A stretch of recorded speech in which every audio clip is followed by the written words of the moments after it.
તો ગુજરાત એટીએસે પલસાણામાં દરોડા પાડ્યા છે। સમાચાર સામે આવી રહ્યા છે। આ સાથે જ એટીએસ દ્વારા કાર્યવાહી કરવામાં આવી છે। પલસાણામાં દરોડા પાડવામાં આવ્યા। કરોડોનું ડ્રગ્સ બનાવવાનું મટીરીયલ ઝડપી પાડવામાં આવ્યું છે। આ સાથે કેફી પદાર્થ બનાવવાનું રો મટીરીયલ ઝડપી પાડવામાં આવ્યું। કારેલી ખાતે પતરાના શેડમાંથી આ ફેક્ટરી ઝડપાઈ, જેમાં રહેણાંક વિસ્તાર વચ્ચે આ સમગ્ર રેકેટ ચાલતું હતું। બાતમીના આધારે એટીએસે દરોડા પાડી અને રેકેટનો પર્દાફાશ કર્યો। બે ઇસમોની અટકાયત પણ કરવામાં આવી છે। સાથે સમગ્ર મામલે કાર્યવાહી હાથ ધરાઈ છે। એટીએસ દ્વારા ગોડાઉન સીલ કરી અને આગળની તપાસ કરવામાં આવી। કેટલા સમયથી આ ફેક્ટરી ચાલતી હતી તે અંગે પણ તપાસ હાથ ધરાશે। એટીએસે બાતમીના આધારે દરોડા પાડ્યા હતા। તો કરોડોનું ડ્રગ્સ બનાવવાનું મટીરીયલ ઝડપી પાડવામાં આવ્યું।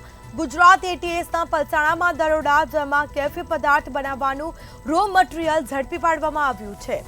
કારેલી ખાતે પતરાના શેડમાંથી આ ફેક્ટરી ઝડપાઈ। બીજી તરફ રહેણાંક વિસ્તાર વચ્ચે આ સમગ્ર રેકેટ ચાલતું હતું, જેમાં બાતમીના આધારે એટીએસે દરોડા પાડી રેકેટનો પર્દાફાશ કર્યો।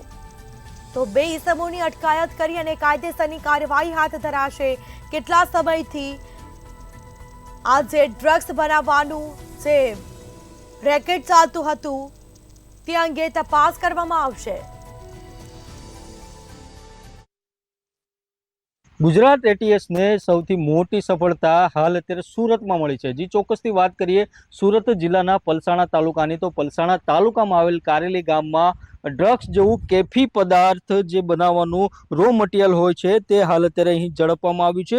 મોડી રાત્રે એટીએસને બાતમી મળી હતી કે કારેલી ગામ ખાતે આવેલ રહેણાંક વિસ્તારમાં એક પતરાના શેડમાં રો મટીરિયલથી ડ્રગ્સ બનાવવામાં આવતું હતું ચોક્કસથી, અને એટીએસે દરોડા પાડ્યા હતા। અને સૂત્રો પાસેથી મળતી માહિતી અનુસાર કે બે લોકોને પણ હાલ અત્યારે ઝડપી પાડવામાં આવ્યા છે, અને કેટલાક લોકો આમાં સંડવાયેલા છે તેના પણ હાલ અત્યારે ઊંડાણપૂર્વક એટીએસ તપાસ કરી રહી છે। તો બીજી તરફ સાથોસાથ એફએસએલને પણ ઘટના સ્થળ પર બોલાવવામાં આવ્યા હતા, અને બીજી તરફ કહી શકાય કે આજે પતરાનો શેડ જે છે, પતરાના શેડને પણ હાલ અત્યારે સીલ કરવામાં આવ્યો છે। તો બીજી તરફ કહી શકાય કે જે પ્રમાણે રો મટીરિયલ જે છે તે રો મટીરિયલ કરોડો રૂપિયાનું રો મટીરિયલ હતું તેવી પણ હાલ અત્યારે ચર્ચા સેવાઈ રહી છે। તો બીજી તરફ જે બે લોકોને હાલ અત્યારે એટીએસ દ્વારા અટકાયત કરવામાં આવી છે, અને કેટલાક લોકો આમાં જોડાયેલા છે, અને આ કેફી પદાર્થ જે છે તેનું રો મટીરિયલ ક્યાંથી લાવવામાં આવ્યું હતું અને ક્યાં મોકલવામાં આવતું હતું તેની પણ હાલ અત્યારે એટીએસ સઘન પૂછપરછ કરી તપાસ હાથ ધરી રહી છે।